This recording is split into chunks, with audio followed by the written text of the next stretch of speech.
উপদেষ্টা পরিষদের বয়ান, 24শে মে 2025।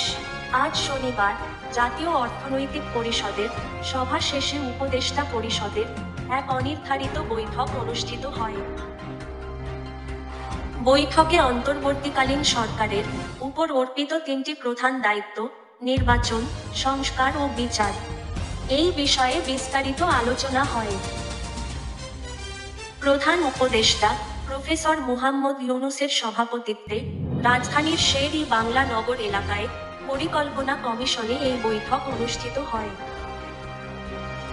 নানা ধরনের অযৌক্তিক দাবি দাওয়া, উদ্দেশ্যপ্রণোদিত, এখতিয়ার বহির্ভূত বক্তব্য এবং কর্মসূচি দিয়ে যেভাবে স্বাভাবিক কাজের পরিবেশ বাধাগ্রস্ত করে তোলা হচ্ছে এবং জনমনে সংশয় ও সন্দেহ সৃষ্টি করা হচ্ছে।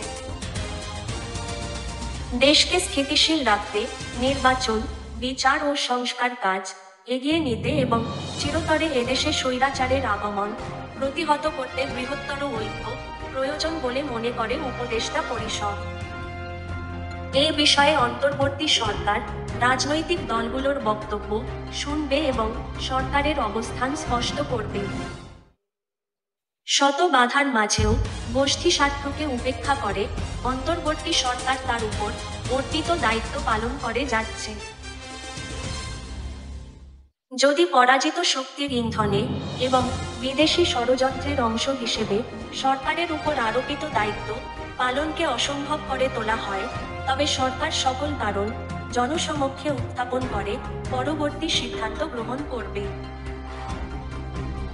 অন্তর্বর্তীকালীন সরকার জুলাই অভ্যুত্থানের জনপ্রত্যাশাকে ধারণ করে, কিন্তু সরকারের স্বকীয়তা, সংস্কার উদ্যোগ, বিচার প্রক্রিয়া, সুষ্ঠু নির্বাচন ও স্বাভাবিক কার্যক্রমকে বাধাগ্রস্ত করে এমন কর্মকাণ্ড অর্পিত দায়িত্ব পালন করাকে অসম্ভব করে তুললে সিদ্ধান্ত গ্রহণ করবে।